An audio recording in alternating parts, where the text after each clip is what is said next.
E chegamos finalmente na gordura, que antes era por onde você começava, só que agora você já tem um novo modelo mental para água antes, músculo depois, inflamação depois e finalmente a gordura de maneira sólida. E sem nenhuma poesia, eu sei que seu paciente quer isso, eu sei que seu cliente quer isso, mas agora você tem a argumentação para explicar para ele qual vai ser a estratégia de sucesso na gestão da gordura, que normalmente você tem ataques rápidos, coisas milagrosas, as dietas de ioiô, que vão, volta e ele ganha muito a mais depois. Hoje, como profissional, você tem um novo caminho para fazer isso. E uma das coisas muito importantes é que não existe um tipo de gordura, existem vários tipos de gordura.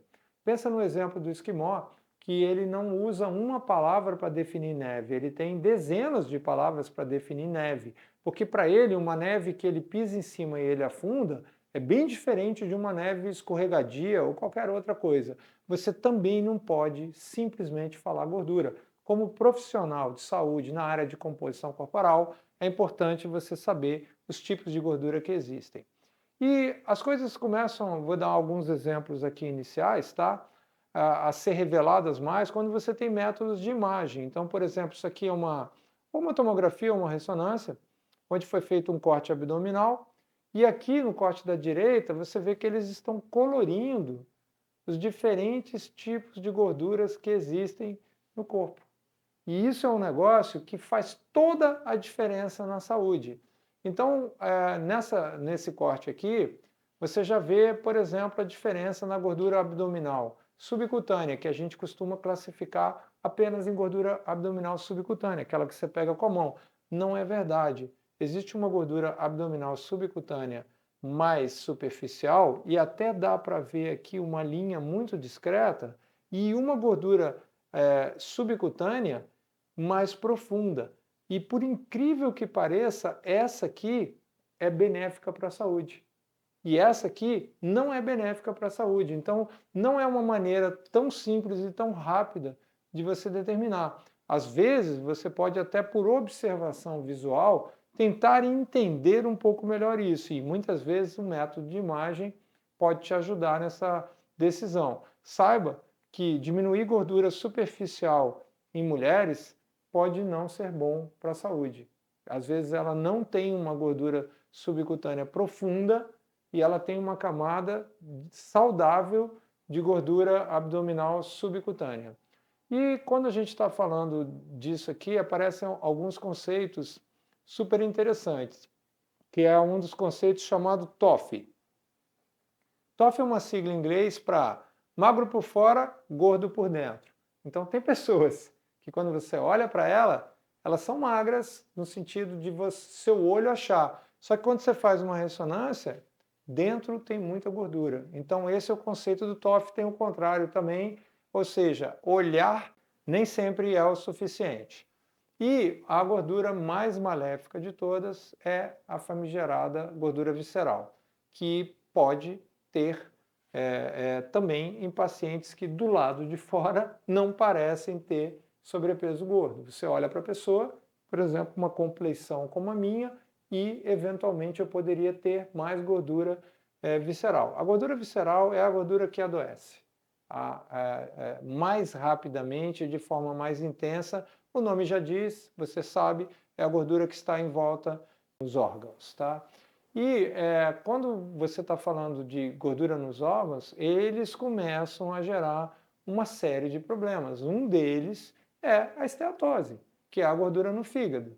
Então, essa aqui, sem sombra de dúvida, é a mais falada de todas elas. Mas tem uma que se fala muito pouco, que é a mioesteatose, que lá no churrasco é a carne marmorizada, perdão. Então, isso acontece também, se você aqui pega uma pessoa com a idade de 25 anos, né, você vê aqui uma camada de gordura fina e o músculo liso. E aí, aos 63 anos, não só a camada de gordura aumentou, como também a qualidade do músculo piorou muito, porque ele ficou marmorizado. Então, e muitas vezes, o perímetro do braço é menor, era maior aqui, é menor. Você não consegue ver a obesidade. A pessoa não tem um braço obeso que você vê na hora, ela tem um braço de dimensões iguais ou compatíveis com a idade, e às vezes até menor, mas a qualidade muscular é muito ruim por causa da mioesteatose. E, mais uma vez, a gente tem uma nova abordagem para você interpretar isso, tá? Que é você tirar o foco única e exclusivamente do percentual de gordura e passar a ser o responsável pela gestão do risco cardiometabólico ou, de maneira mais simples, do risco metabólico que essa pessoa está correndo. Como que você faz isso? Não só interpretando o percentual de gordura, mas interpretando uma série de resultados que estão em volta dele. Então, aqui, por exemplo, você vê que o percentual de gordura dessa pessoa é um percentual de gordura numa cor que indica que ela está bem para a idade, que está tudo muito tranquilo. Coincidentemente, é o meu exame aqui. E você vê que eu estou me movimentando. A minha água veio para a média, minha água intracelular aumentou, meu água de fase aumentou, e aqui eu vim, praticamente mantive, mas uma pequena perda aqui na razão músculo-gordura. Por quê?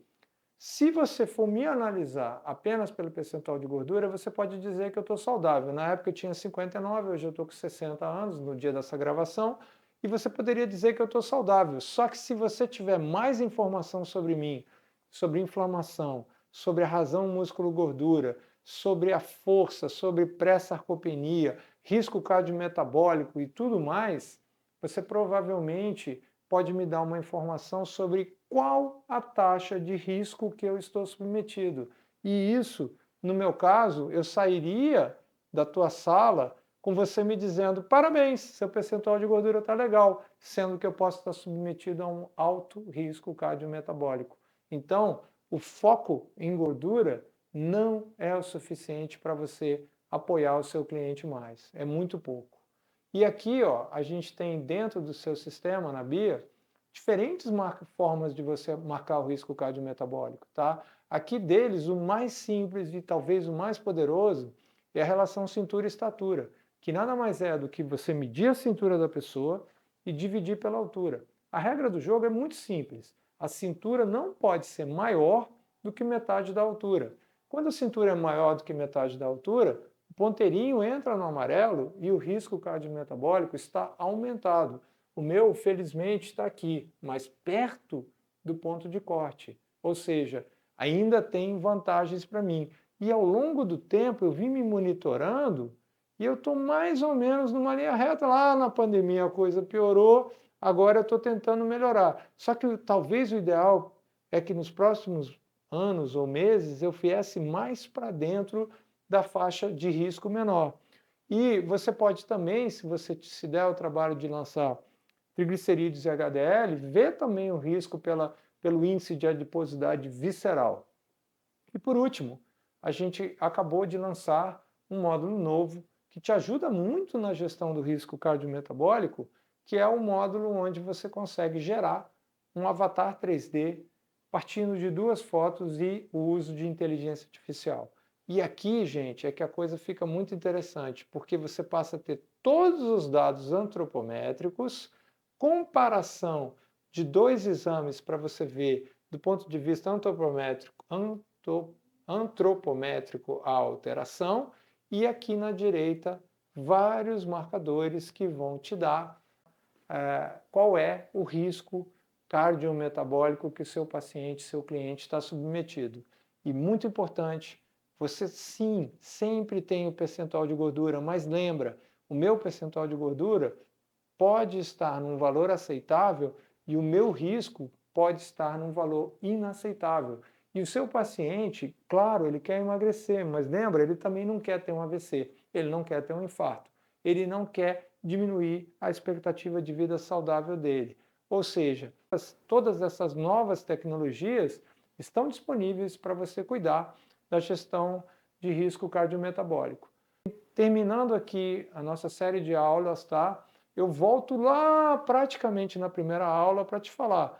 Você tem que tomar uma decisão fundamental agora, que é qual método eu vou usar para medir a composição corporal. Por quê? Você tem que lembrar que lá atrás você tinha muita gente falando que dobra cutânea é um método ideal. Se você quer ver massa gorda e massa magra, é barato, tem outros problemas, mas dá para usar, só que ele é cego para a saúde, quase cego para a saúde. Dexa não vê tudo, custa caro e é ionizante. Para que você usa? Densidade mineral óssea.